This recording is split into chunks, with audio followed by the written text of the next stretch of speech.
Welcome to another episode of the Illyrian podcast, where we engage great thinkers, shapers, and makers passionate about Africa and building responsibly for humanity in pursuit of wisdom, knowledge, and holistic prosperity. Welcome to another episode of Equatorial Perspective podcast, where we engage great thinkers and doers who are passionate about Africa and building responsibly for humanity in pursuit of wisdom, knowledge, and holistic prosperity. Today, we shall be talking about how we can foster a culture of building great tech responsibly for humanity. Our guest today is Dr. Bright Gameli. Dr. Bright, karibu sana. Thank you. Asante. Let me put it that way. How you doing? Great. Yourself? Okay, I'm very well. Yeah. Looking good. Yeah, you too. Okay. I'm curious to know, first and foremost, Yep. why the name Bright? I mean, where did that come from? It's funny. The thing is, the name Bright in Ghana is very common. Oh, Everyone is called Bright, especially if you come from the Volta region where I come from. okay. The name Bright is so common. Then I come to Kenya, I'm so unique, and I'm like, okay, all right, let me just get on with it. All right. Otherwise, Bright is a very common name, but also I Mm. try to live up to it. Okay. I believe I am. So yeah. Clearly, you're a testament of the brightness from, all the way from Ghana to the Yeah. brightness of Africa. Thank you. Actually. Yeah. Thank So you. what Thank do you you so do? much. I mean, you do so many things. You have so many paths that you're following. Yeah. So I wear many hats. One, Mhm. I'm a lecturer. I lecture in Strathmore University. I lecture about 5 cybersecurity courses, just for the master's class. Mm. I also do have an edtech where we basically help teachers to be able to set exams easily and also mark exams easily. Is So- that Africa Hackon or that's No. different? It's called Intermatter. Intermatter. Yeah, so Mhm. Intermatter helps you to be able to set exams easily. Students can do assessments. It's an assessment platform. So we Mm. try to do that easily to be able to help students to do that. We have an exam bank of almost 10,000 questions. So it doesn't get repeated, so that teachers can have a variety of question bank to use. Then there's Africa Hackon, which I run to just to teach young people or people in cybersecurity how to become better cybersecurity engineers. Looking at courses that are out there, majority of them are not fulfilling the criteria of a The proper markets. cybersecurity. Exactly. Yeah. People finish the courses, they get out there and they still haven't learned anything, or they can't apply them Okay. in reality. So we are trying to change the face of that. Then I run a company called CyberGuard Africa. Mhm. CyberGuard is my cybersecurity company. We help businesses to understand the cybersecurity risks that they are open to, how to secure them, and how easily they could have been hacked. So we do a lot of offensive security to be able to help them know what bad guys will be able to do from an outside perspective and from the inside. So we've Mm. worked with AI companies, machine learning companies. We work with hospitals. We Okay. work with banking and fintech organization. We train all of those. We do that, and also we do a lot of training. Okay. So we train them. If we got even requests from law enforcement agencies across Africa asking us, can you just train us to become better cybersecurity engineers? Amazing. So that's what I do. I don't know if Right. I'm forgetting any. Uh, I've been seeing you a lot with Statina recently. yes. So starting is my other hat that I wear. Mhm. So many startups don't know how to run a business, how to be Okay. able to grow, how to be able to even use the bare minimum Mm. to go get a little bit of funding and the like. So we try to help Starting to bring that to realization. I'm actually starting another business very soon. Amazing. But I'm keeping that on the low for now. Okay. It's gonna be interesting. Then I also consult for another cybersecurity company in the UK.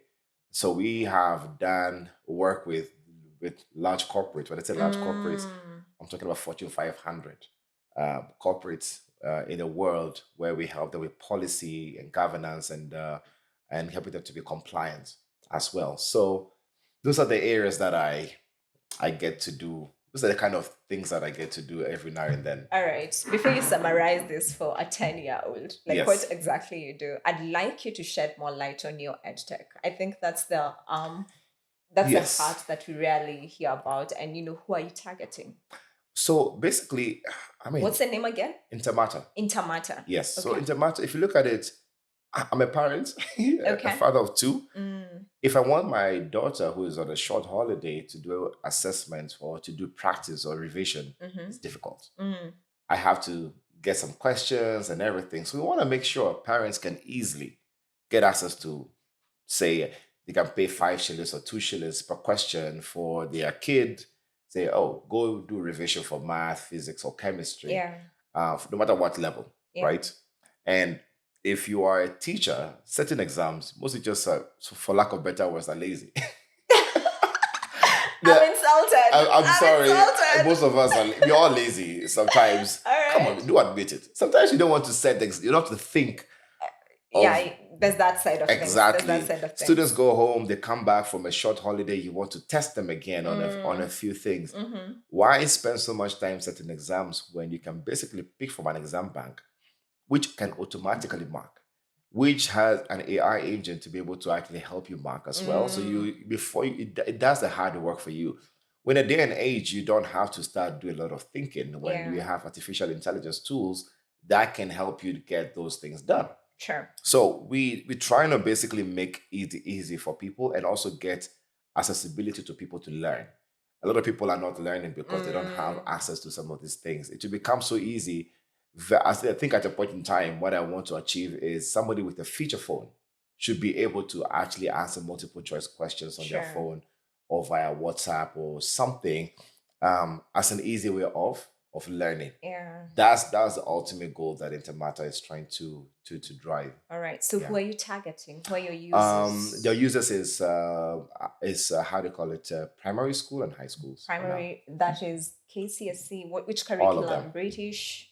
Yeah, and the British, local yes, system in Kenya. Yes. Only for a start. We are starting with Kenya. Okay. But very soon we're looking to get into Tanzania. All right. We even got a request from Papua New Guinea. Oh, nice. That far away. And because we are partnering with others who are also in the edtech space, who are doing something else, Okay. and they want to leverage on our assessment platform. Everybody's showing the side of teaching, but they're not focusing on the side of assessment. Assessment and evaluation. Yeah.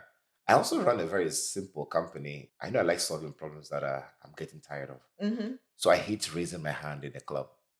Or a restaurant. Okay. So you get a restaurant, you want to order food. Yeah. You start doing this and start raising your hand. All manner of, make eye contact. I hate it. So we created an app where it serves 3 purposes. You scan the QR code, you can call a waiter. Okay. You can get a receipt, you can see the menu. What's that? But the waiter gets a buzz on their watch. The POS gets a notification. Then the manager also gets a particular detail on his phone to know why it's table 3 or 4 always requested for. Somebody he hasn't gotten the request yet. Also, at the end of the day, it has statistics that can tell you, John that you put here is not efficient for this kind of area, or you need 2 people instead of 1. According to the number of days that people have been coming and numbers that are coming, you basically might need a lot more people to serve. Because sometimes it's not the food that is bad, it's the service. Interesting. Yeah. So you're able to do monitoring and evaluation and reporting. All of that. In the hotel industry. Yep. That's interesting. I think it's just now picking up. We haven't really pushed it out there. Yeah. We solved the problem, but we have not really pushed it out there. So yeah. Okay, but I'm looking forward to seeing that roll out in different, restaurants and whatnot, because I think many of us are usually annoyed by the fact that, Kalamu, where's the pen? Where's the pen? We need to write down the receipt M-Pesa number. The person who's come to serve you, you don't know the person's name. You look for the person, you can't find that person. And it's just annoying. That's ingenious. It's really annoying. So I like solving things that annoy me. That's brilliant. So in summary, if you're to tell your 2-year-old what you do, what do you tell them? I try to keep the world safe on the internet. I love that summary. Yeah. I love that summary. My daughter actually asked me, where are you going for a meeting? Why? And I'm like, okay, now I have to explain. I'm like, I'm helping people. Why helping people on a computer? Like, okay. So every time he sees a laptop, it's like, Daddy, you're going to help that person? Is that person in trouble? And I'm like, yeah, I'm helping people on their computers. Yeah. That's how I explained to her. Okay. Yeah. I think we believe in raising, like your childhood usually shines through your adulthood. Yeah. So we're keen to understand, how did you grow up? How's your childhood like? And how has that influenced the man that you've become today? Most people think, that's a really good, interesting question. Most people think I grew up on a computer every day. Privileged. No. I was a guy who used to play soccer late at night and skipping rope and jumping and doing a whole lot of things. I thought you would tell us you're farming cocoa. It's funny now. Yeah. I never saw cocoa until I was 12. Okay. Yeah, I never. Yet we had cocoa farms we've seen. So, but I grew up as a curious person. I was not the smartest in class or anything. Excuse me. And I just basically, I started computers when I was 6, thereabout. 5, 6. Is when I got really serious with tech. And when I got into it, I became obsessed. But I still try to balance that with family, with my friends. I tried to learn how to play piano. After 5 teachers, it failed. it was horrible. 5 teachers, none of them worked, and I was just there like, okay, this is just not working for me. And also, but I'm a person who plays drums. So any local drum in Ghana, I can play every single one of them. And when I see a group of people playing, which is supposed to be the way it is, I don't have to practice with them to be able to play. I can just listen for 30 seconds, join them, and I'll play. And you'll get in the rhythm. Yeah, I get the rhythm. You think I've been with them forever. So that was the thing. Because of the church, we had a lot of drums at home, and at Sunday school, I was a lead for all of those. At school, I was a person who used to play and the likes. So yeah, I got into that, and then computers became my other life. I don't know how to read novels and the likes. But give me a technology book, I'll finish it back to back. Finish all of those and went to a computer school to officially learn how to work with computers and everything. It was an 8 weeks course. That was in Ghana? Yeah. About 8 to something, I don't know, 8 to something weeks of a course during a holiday. I finished in 5 hours. I basically told the guy, just give me the exam. Because the first 1.5 hours, 2 hours, I was bored. It was too easy. I'm like, I don't think I can spend 8 weeks here doing this. So if you call my dad, I'm like, it's okay, give me the exam. Did the exam and I passed. And that was the first and last time I ever sat in a classroom for a certificate, kind of a course for computers. And started creating viruses when I was that young, 6, 7 thereabouts, using MS-DOS those days, MS-DOS kind of a script. It wasn't that difficult. And again, I like solving problems that annoy me. Okay. The teacher just doesn't like to give us time to do assignments. So I crashed a computer with an assignment disk, floppy disk those days. That will give us enough time to be able to, we have enough time to now basically do assignments. Because she can't mark it if she has no computer. Yeah. And to fix her computer would take another day or 2. So I was buying time. Fast forward to coming to Kenya, joined St. Mary's, and that's when again everything went on steroids. Started hacking networks, got exams before they were able to be rolled out. Reported to the school.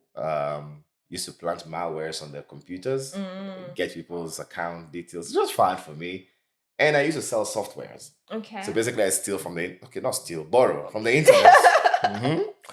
Yeah. And then no one steals. It's there. Yeah. And I knew what to download them. So I used to print out a whole list and then I share with people. If you want this software, you pick and I go buy a DVD and then I burn them and I bring it to you and you're fine. So. Yeah. I think what I'm hearing is you had a lot of exposure. Yes. To many things and technology. Yes. As well. Yeah. Yeah. I took advantage of it when it was there. Yeah. Okay. Good to know. Yeah. So I think in the recent couple of years, we've seen quite a number of things, emerging practices in the 5th industrial, revolution, in the sense that we've been seeing things like, people being asked to scan their eyeballs and they need to pay. No, people want to pay to get your data. Mm-hmm. So I'm wondering, as a security profession, Yes. how can you ensure that the technology advancement that we are building right now and embracing as a people are aligned with ethical principles and human values, the sense that we're protecting the dignity Yes. of the human being? Yeah. I think technology being built these days is doing a thing or two where it's a give and take, right? So I give you something, you take something by giving something out. Let me break it down to something very simple. Please do. You go to a website, it tells you accept cookies. You're always good to accept the True, cookies, even if you definitely. don't want to. Yeah. If you don't accept it, that means you don't get a better experience. Yeah. But if you accept it, you basically will get a better experience of a browsing experience, Yeah. right? Mhm. So if you're shopping for 1, 2, 3, 4, you'll not be able to get the cheapest if you don't accept the cookies. To the point where the law has been passed that you need to let people know you're collecting their cookies to be able to make the browsing experience better. And what do? We never clear our cookies. We keep them there for so long. Hackers start taking advantage of such I things to see. compromise your entire life. And nobody is ever creating anything that automatically clear your cookies automatically after. Some browsers do so that they don't keep that data. Which browsers, for example? Well, like there's one called Brave. Okay. And the like Brave does some of those kind of things, so it doesn't keep them. Once you not finish browsing, you close it. Automatically. Yes. Okay. So there are those kind of a thing. But however, people these days, most people want to use technology. The data is becoming really expensive. If I have information about how many times you click on a particular shoe that you're trying to buy and the color of the shoe and which shop you're trying to shop from, I will go sell that data to Zara or someone and say, look, Anne is always shopping from this place. If you advertise with me, I will push your shoes as well to her. So she's going to start looking at yours and buy also from you. And it's brainwashing. It's just how technology is becoming to work. That is how most companies are making money. They're not making money because of the nice browsing culture of Facebook and the likes. No. It's the advertisement, it's the ads that make them money. So they're getting people to pay them for the data. Data is so expensive that we don't even know the level of that right now, Okay. which can influence a lot of things. Look at the case of Cambridge Analytica. Cambridge Analytica was analyzing the behavior of people to be able to know content to push them at what time to influence the decision making of presidents and the members of parliament. Why? Because of the data, right? So if we don't create solutions that protect we, the citizens, from certain things, we're going to live in a world where it will be very difficult for us to control what we want to see. We can't stay away from how do you call it, social media. It's almost impossible. There are other websites or portals or applications that are going to come right now, which are not social media, but they are social media in disguise, right? It's already been integrated into applications and social media and details for any kind of a thing that you get to start using quite often. Before you used to have so many apps, now you have like 2 or 3 that you use. It's still influencing how you work. And you realize that if you don't want the ads, what do? They tell you to pay. Premium experience. So you'll be watching a video like this. If you don't have a YouTube Premium, you're going to see the ads. So it's a give and take. They want to make money, and that's how people are going to make money. But it's always for data. It determines the future. When you look at the thing of people scanning an iris to tell you, oh, you need to scan your eyes to be able to get a cryptocurrency, there has been Even in airports. Yes. People entering countries, Thailand and whatnot, you're getting scanned. Which I'm getting to. There is a bad side of things where maybe that data is for big pharma. That's my belief. Okay. But I think some big pharma is going to be like, we know from behavior, that was what was being used before. Now is to know the components of your structure, right? AI tools have been designed for cars, and if we don't get to show them a black person or a person of color, the car will not be able to know when to stop when this is a human being. We've seen those AI models being Yeah, trained. yeah. That's how they work. There is a flip side, which is a good thing, where some of these data being collected can help you uncover a lot of things.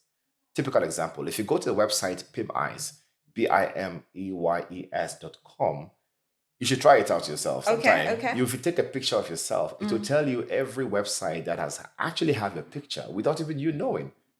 That's how we were able to help some lady whose pornography pictures were being leaked on her website. She had no clue, not knowing it was the ex-boyfriend who went and posted those pictures there, which he had of her, right? Yeah. And sometimes they even Photoshop.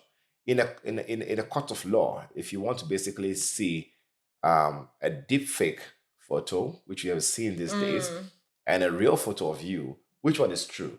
Can we determine the tools that have to collect that information to be able to determine the details of the two and say which one was photoshopped or deepfake, and then which one is actually real? Yeah. For you to not to be implicated in some sort of a crime.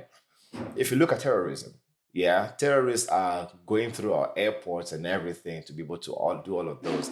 That's why those biometric details are necessary to collect to be able to fight terrorism, saying if this person who is a terrorist, a potential terrorist, or has been flagged a number of times because of his activities, when the person is passing through the airport because of the number of times he's going on in and out, flag him and call him out. You should watch this show called Border Security for UK, for Australia, and the likes, and US. You'll see some of those things being enforced where they get to pick up such things.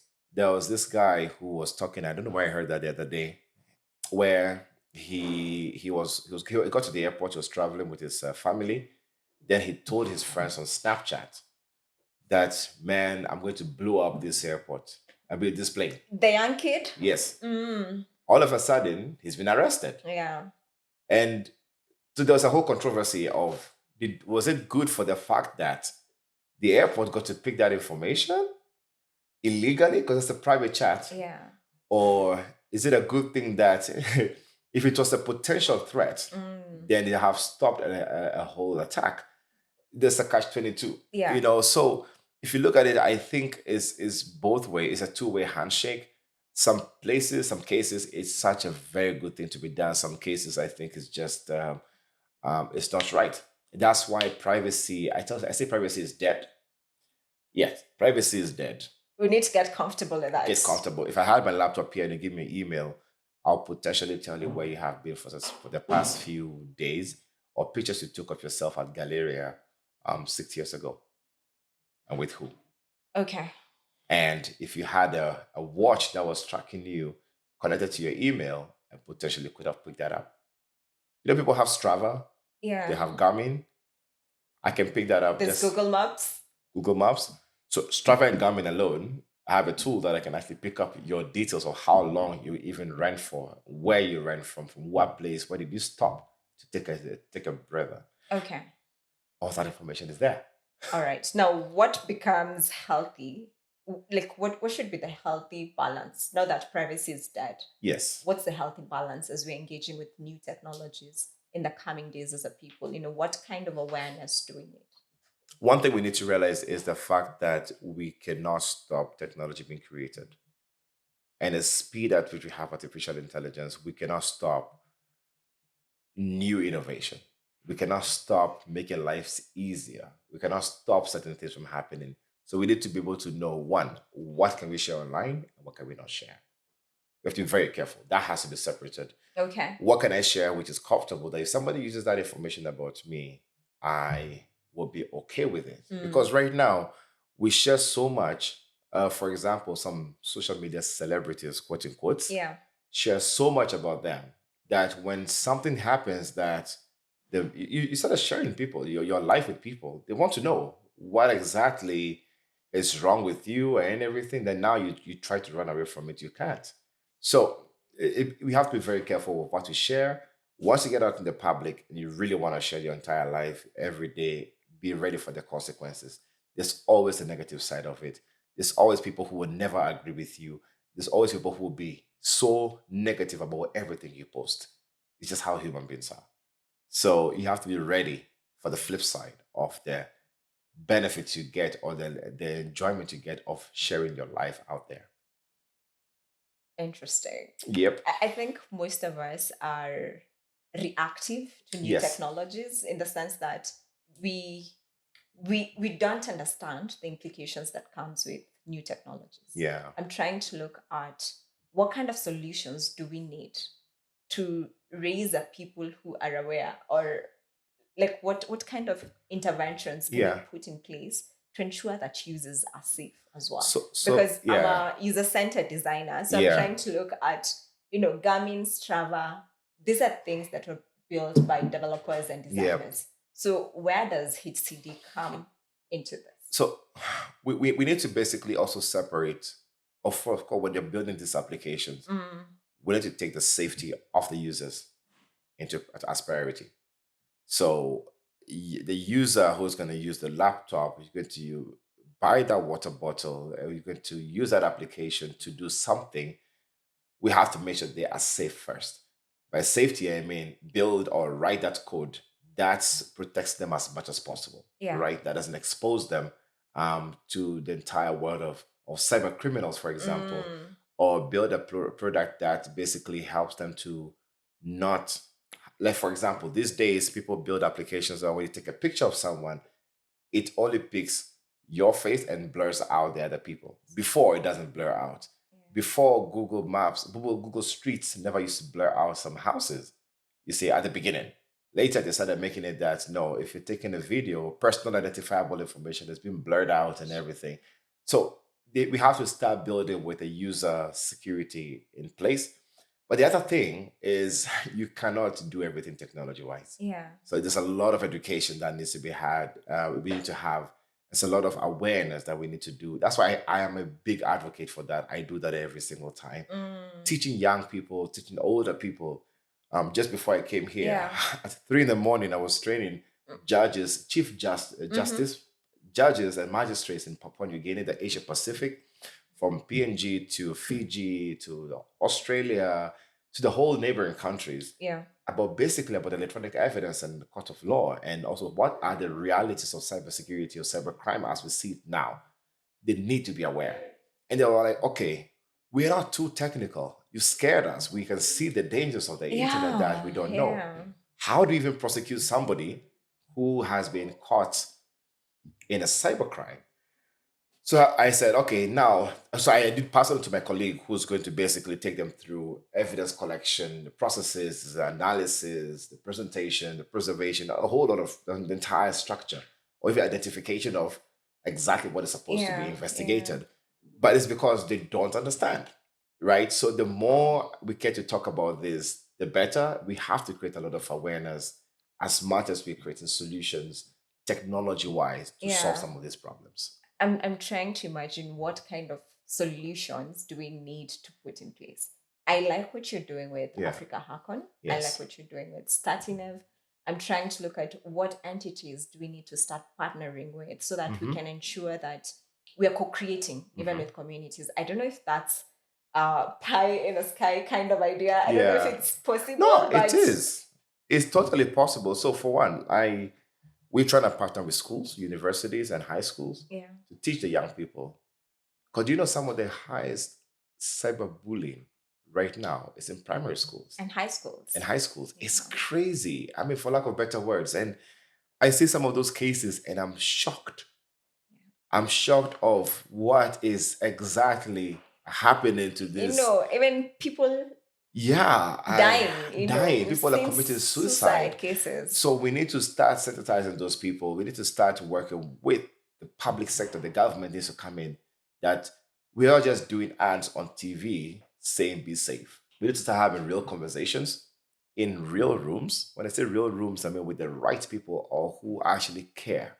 Sometimes you're telling this to some people, they don't care until the worst happens. And then they're like, okay, now we need to wake up. So we need to start having more of these conversations. We need to start making sure that people who are building these applications, we are able to tell them in advance that these are the ways to be able to actually think of privacy.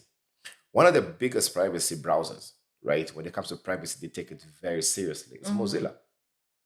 And Mozilla is very serious about privacy. To the point that they fund a lot of things when it comes to privacy. They are forever fighting privacy issues worldwide. The Mozilla And Foundation, you're that not is. promoting them right But here. no, You're I'm just not. factual. I barely use Mozilla myself. Okay. But I'm just saying that's a fact, right? I like what they're doing when they're trying. They actually put in a lot of funding into such initiatives.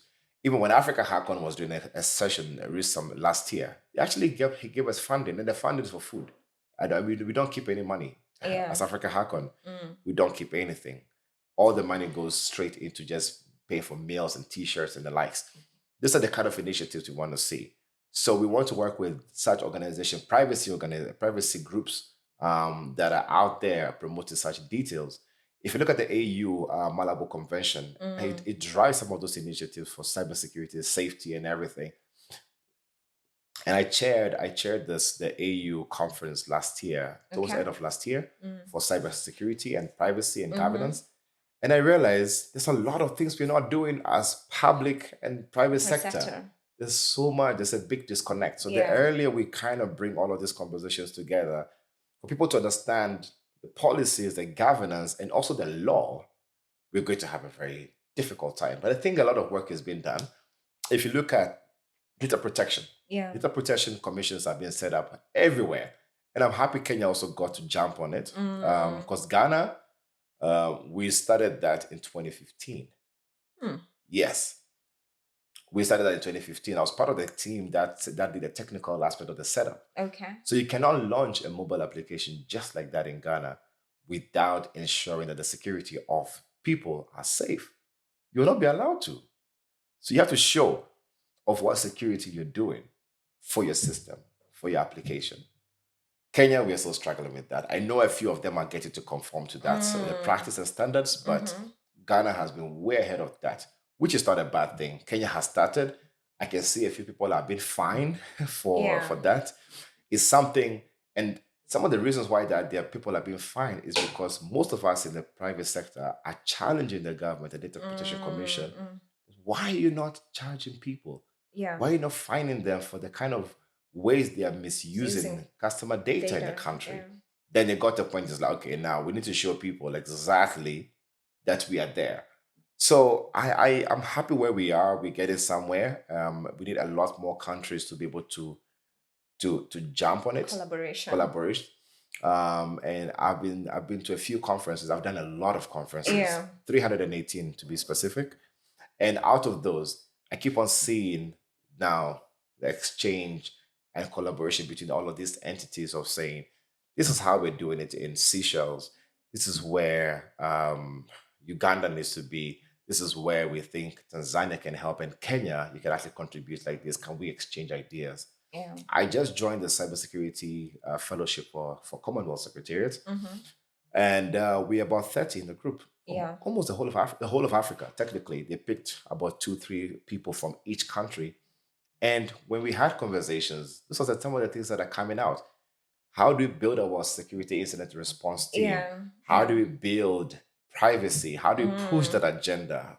So we become ambassadors. Who are the players needed? You know, in this ecosystem. Then you see, how do you call it? The POPIA Act has been enacted in the South Africa, which has to do with a whole different kind of things we're looking at. So picking up from there, we can also start implementing those, bring it back to the government, do a report and say, this is a thing we need to start thinking about. So it's a lot of collaboration between multiple agencies, but especially the government sector needs to wake up. Well, I think, how do we awaken it? That's the other challenge. Who do we need to push that button? I think right now my focus is on developers and designers and things that are in our control. How can we start pushing a culture of responsible building? Yes, we if you look at developers and design thinkers like you look at applications and how someone's going to fail before it gets to be built. We're always putting security as an afterthought. So if we don't put security from the beginning, from the word go, we were not going to develop applications or systems or processes to have security in mind. For example, if you look at a developer who's collecting biometric information to verify somebody, it's username, password, maybe facial recognition, Yeah. verification to their email. If the verification to the email is not having security focus, meaning I can be able to bypass that and put another email, verify on the behalf of that person, and it will come us through, Okay. right? But it's not matching the details to be able to be sure that I am building an application that is verifying the true nature of who I am, right? Yeah. We are building applications just collecting that information and we're storing it on a web server somewhere randomly. We're not thinking about the fact that you need to actually get Good. both things together to make sure you don't expose the data of somebody. You see a lot of API issues. API issues have become their biggest. To collect any information about somebody, export an API. There's one API in the country right now as we speak. If I put your ID number, I have everything about you. What kind of profession you have, when your ID, when that business was written, when the details were actually put into that system. Have I reported it? Yes. Have they taken action? No. So you see where I'm saying there's a problem we have with people who want to accept that, and there's a lot of ego. Okay. We have a lot of ego problems. So you find something, you have details about exactly how that problem can be solved by another person. A very young person, by the way, might be able to solve that problem. But if you don't accept it, thinking, oh, I've been in the industry for too long, you cannot come teach me something new, I see. we are going to suffer. So developers have to be open. Senior managers have to be understand exactly what security really is. So I actually speak a lot of boards and how do you call it, senior management to understand the details of exactly what it takes if they don't take security seriously. The consequences are real. Okay. Yeah. I think in addition to security, I'm trying to look at what are the other risks associated with emerging technologies that we need to be cognizant of as a people. Yeah. I mean, when we talk about emerging technologies, we're looking at blockchain, looking at AI. A lot of cryptocurrency came in and then blown up. And there are risks in fake. So I was working at a company called Mara. Guess what? Somebody set up another Mara in Kenya, a fake one called Mara Investments, used our logos and scammed people over 300 million Kenya shillings. In a how Less than a much year. time? Less than a year. They didn't even have a security on their website. Oh my like God. I was able to log in with with default credentials. I tried to shut them down and $3 million? Kenya shillings. Oh, okay. Yeah, but that's less than a year. Innocent Kenyans. If they were to work very well with the proper law enforcement, they could have been arrested easily because the money has to go somewhere. These are not cryptocurrencies. Yeah. These are basic people who are putting in there using their M-Pesa to drop money, thinking they're making money. So those are, and you see, it's because people have not understood what cryptocurrency really is. Yeah. You see people saying, oh, if you give me 10,000 kind of shares, I can trade for you your cryptocurrency, you're going to make money. No, it doesn't work like that. You trade yourself. Yeah. They say not your keys, not your crypto. And people don't understand that. So a lot of people need to also do a lot of reading, understanding, Take do research, take responsibility. Every time I do training for parents and I say, this is how to secure your kids' life. Your kids are gaming online. This is how to find out if the kid is talking to the right person or wrong person. Please find out those things. Parents just listen. There's a time a parent said, I don't find this information useful. And I'm like, you're the same person. Guess what? After a month, she came back asking for help. Yes. The irony. Because the kids had been poisoned by somebody online to go take her credit card. And they actually just put in the numbers to buy game credits. She lost more than $5,000. Same person who said she did not find the information that I shared useful. I didn't want to say karma has hit her, but hey, in this situation, it did happen.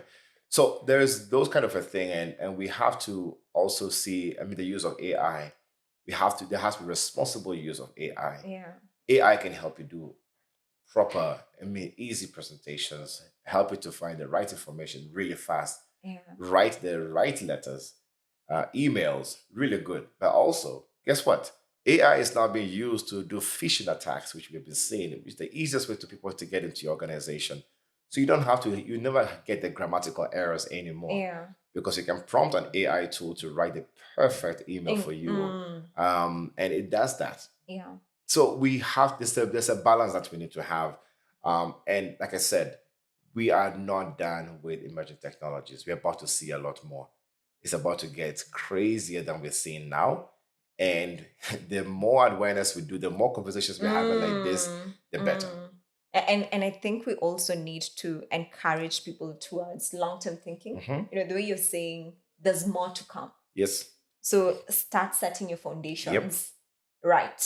It has to be. Y2K is a very good example. You know, the year 2000 came and things changed. Yeah. Right? If you try to go back and see when did you start browsing Facebook and it became very similar to use, or there's a website called the Wayback Machine. So anybody who's listening, watching right now can try it out. You Google Wayback Machine, put in something like, say, facebook.com, right? And you can actually go way back to 10 years ago on a day like this to see how the Facebook interface looks like. And it'll show you. If you look at Standard Media, Nation, Business Daily, go back 5-6 years ago. It's changing. You don't even notice. It just all of a sudden changes very quickly. And it's like a designer that you are, you see how the colors that you use appeal to certain kind of people. The branding has to be done properly. We never used to have branding as part of marketing strategy for companies. But all of a sudden, it's a whole job. The people have to do branding properly. So as we're catching up with new things that are coming, we need to just accept them. I think the acceptance is something that people are in denial of. That are like, True. Especially, I think one of the things that's affecting our acceptance rate is the fact that maybe 80% of Africa is still using 2G technology. Yeah. You know, we're not yet there. We're not in the fifth industrial revolution. Tell you, oh God. As far as we're not. It's crazy. There's some countries that I've been to recently. Yeah. I struggle for data. I struggle for internet. And I'm like, but I think it's also we have really smart people in the continent who have built infrastructure that are so flawless that it makes our life much easier to connectivity. Yeah. Then you have people who are blocking because somebody wants some sort of extra kickback of some amount of money to get you to proceed. I've seen people leave businesses in the continent because they're like, it's too difficult to work with people for bribes. It just can't work. So we need to change. You know, the small money we're going to make from corruption is not going to help the future of our continent. Yeah. And I think the other thing I'm hearing is just the need for all of us to take personal responsibility in setting our foundations. Yes, we're going to have more technologies. Yes. You know, how you setting yourself up for success so that when they come in, you're secure as a person. Yes. Your family, your company, your organization. Yeah. If you're working in the government, you know, whatever department is secure and whatnot. Yeah. The clarion call is for people taking personal responsibility. Everybody has to be involved. Yeah, and we need to start thinking long term about emerging technologies. Yeah. This game is not ending today. It's just started. It's just started. It's just started, and we're about to see the level of which soccer used to be soccer. People get a foul, and it's a referee to determine if it was really true or not. Now what happens? The referee has a whole has a second ear, has a VAR, has 3 other offline referees who are agreeing or not. You can see exactly what when you see lawn tennis. Lawn tennis right now, do you know they have technology that basically measures the possibility of where the ball is going to hit the next time the person even hits? So before I come to play against you, I can tell exactly how well you played the last time, which area has your arm been going, which your eye contact, where the ball has been hitting, the speed at which the ball has been going. And now I know when I'm going to play you, I'll know which area is your weakness for me to play against you. Technology is there. Do you know in South Korea, where I lived for some time, I'm talking about 2015, 2016, some of the roads, some of the cars that drive are charging as they drive. The road has an electromagnetic pulse built into the road. So Okay. as you drive in, it's picking up. 5G was in South Korea in 2015. They were testing 5G in Busan, where I was back in the day. Now that's what we're seeing some of it realizing here. So internet speed was through the roof. So we don't need to wait for. I mean, everybody's playing catch up here and there. Some will always be more advanced, others Sure. will not be. But it takes everybody's involvement for us to be able to have a smooth transition for some of this new technology. You cannot have electricity go off in South Korea without warning the public weeks in advance. Weeks. Like you get a public alert, Yeah. offline or online, you get an alert by force saying you're going to have power off between this day and this date because they want to switch from the winter turbines to the summer turbines. That's how serious the country is. And everybody conforms to it. People don't steal phones. In Korea, no, they steal jackets. They steal their wallet, but they remove the debit cards and put it on the table and steal the wallet because it's leather. I swear. People steal umbrellas. Lord. You know what they steal of what was stolen of mine? Okay. Bicycle parts. The front and the seat, the front tire and the bicycle seat. That's what is important to them. Nobody will steal a phone because they know the phone has been so secured to a way that you cannot use the phone anywhere else. Yeah. You cannot use that debit card anywhere without the moment you swipe your card, the camera takes a picture of you for that moment that you swipe that card. So if I put your debit card number, I can tell everybody you swipe the card, plus which store, plus the picture or the time that you swipe that card.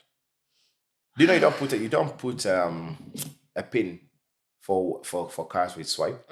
No. In South Korea, you can sign anything. You don't put a pin. That's how trust has been built. That's how much trust has been built into the country, and it's because of building the culture in the people, and the people have driven to the level of which they are like, oh, you know what? We will never ever steal such a thing. You drop your phone right now, go to the nearest police station the next hour, you'll find it there, or they'll find you. Police have access to all main code for a building. Wow. For an emergency. Wow. Law enforcement, firefighters. So they know when they come to your building, they're not going to ask for your door, the main door key, code, because every house has a code. Most of them. They know how to open because of security. And nobody's coming to steal. Rarely will you ever have theft. You can leave your door open. I used to leave my door open. I go to do a laundry because I want to do a washing and drying. Which is about 5 minutes away. I'll go and come back, and my door is widely open. Nobody ever steals that. I'm trying to just first, I'm blown. My mind is blown. Secondly, I'm just looking at where we are at as a country. Yeah. How do we develop a culture of long-term thinking? Our education system has to change. Our education has to start teaching these people or these young kids growing up. This is the best way to be able to do 1, 2, 3, 4, not just technology-wise, even mindset. Your life. Your life, socially, economically. Yes. We need to stop forcing curriculums into people and say, you have to study ABC. If you don't do this, you're going to fail. So you have to teach them how to be responsible from a young age before we grow up. It's culture. A culture will change with generation to come. We keep on hearing the complaints that Gen Zs of these days don't know how to work in offices. It's a funny one where one of our colleagues, he's in the office and it's a new intern. 20-year-old intern came in and said, day one, it's like, I want to work from home. Day one, it's your first day at work. You want to work from home. You claim you're the best at computers and you don't know how to install basic things. Even research doesn't want to. It's like, I'll take their laptop to town to get somebody to actually install that for me. It's just basically the attitude that we're getting as well. Back in the day, you will wait a whole day to get an interview to be an intern. These days, they're feeling so privileged. So it's because of the mindset that we're getting also. And it's all because of the tools that we are seeing being used and being out there we have to change that mindset. And it depends Our on attitude. Altitude has to change. And that changes with us who are already in the system or have seen some of the things. Otherwise, these young people are going to suffer. How many lawyers graduate every year? How many computer science students graduate every year? Yeah. Many. How many are going to get a job? How many have the entrepreneurship mindset to start something and make a little bit out of it? How many are thinking that the problems you're solving is not just for Kenya? It's global. For global. Yeah. Global thinking. How many are looking at? Do you know most people in the States, in Europe and everything, after they finish high school, they travel. They do backpacking. Yeah. I used to work in a store in a coffee shop where we had a house. People come to live there for 2 or 3 months and they work at the cafe for 6 hours a day. Yeah. Or 4 hours a day. It's simple. It's an exchange. And they get time to explore the town, they explore the culture, and some of them never leave. And they're like, okay, we're here now. I might as well stay. Yeah. They'll get us a small-time job to do and everything. But most of the time here, back on the continent, you're consistently trying to study all the time. Sure. We need to actually explore out there, see what is the mindset of other people. Yeah. What are they thinking? How are they doing things out there? What can we borrow? Some things we do here, they don't understand. The first time I showed them PESA USSD to somebody in South Korea, they were mind blown. It became a whole topic of town. Yeah. My professors went and called other professors from other universities, like, come see this magic. This mobile guy money. Just dialed, because they have never seen a feature phone, so I actually brought one for them. And we dial star this, and I'm like, this is the money I have. Yeah. I'm going to purchase something right now, and this is how it works. Yeah. It was a whole phenomenon. We have to start thinking globally than locally. Okay. Yeah. Thank you so much for your time today. Thank you so much. That wraps our conversation today. Yeah. And maybe just one thing. I don't know if you've left out anything. We are keen on picking, people's minds on how we can build a better generation. You've mentioned it in your last statement, but I'm just thinking if you have any additional thing to add to that, what do you think needs to be given to an African child in their early days of development, from where you're sitting, in addition to exposure? I think we have to just be very intentional about the kind of things we expose the young generation to, and have very brutal honesty and very honest conversations with them. I've seen a lot of parents who are scared to talk to their parents about their kids or certain things, and some of them are brutally honest with them and say you cannot do ABCD. And also the kind of approach we use. My daughter threw away the household phone the other day. House helps? Yes. Okay. She just got mad that she can't watch CoComelon after a particular time. And instead of shouting at her, we was like, no, come. We let her cry. We said, when you're angry, this is what you do. You can let it out and stomp the feet. And she's like, okay. She tried it out. She's like, okay, now I know how to do it. And now we sat and said, we don't throw phones. You know what she did yesterday? She threw my other phone. And they said, Kekeli, don't throw the phone. She said, but there's a carpet. It's what she told me. She said, Daddy, there's a carpet, so it's not going to break. So she now knows the difference of where she can throw a phone and everything. She's like, no, Daddy, here, there's a carpet. So I'm happy she has learned that throwing phones is bad, and she can only throw a phone when there's a soft landing for the phone that it will not break. Had I shouted at her like, no, don't do that, never, that's not going to work. It's not going to work. So it's knowing the difference between right and wrong, trying to educate them and not influence the entire decision, but leaving room for that as well, is what we need to do. I think we've come from a generation where we've been told, if you don't do ABCD, you're going to get 1, 2, 3, 4. You're a failure like this. And it's such words are really harsh. Yeah. So we need to make sure we understand communication skills, being honest, and being able to actually just take the things that are changing in our environment into consideration for the young generation. Yeah. Which is very crucial. Yep. Yeah, because I think we are living in a time of change. Yes. Like this is the beginning of changes that we've not fathomed or imagined. Yep. So I think just being knowledgeable, and even as parents to be and whatnot. Yep. And teachers as well. And we have to teach. Everybody has to be a teacher. Yeah. Right. Yeah. Sawa. Thank you so much for your time. Thank you so much for having me. It's been a pleasure. Yeah. It's been an insightful conversation. Thank you. Yeah, That's looking been forward great. to more of your work. Yeah. Curious to know, when's the next Hackathon? Africa Hackon. Yes. When's the Very next one? highly, it might be the 24th of this month. 24th February? Yes. Okay.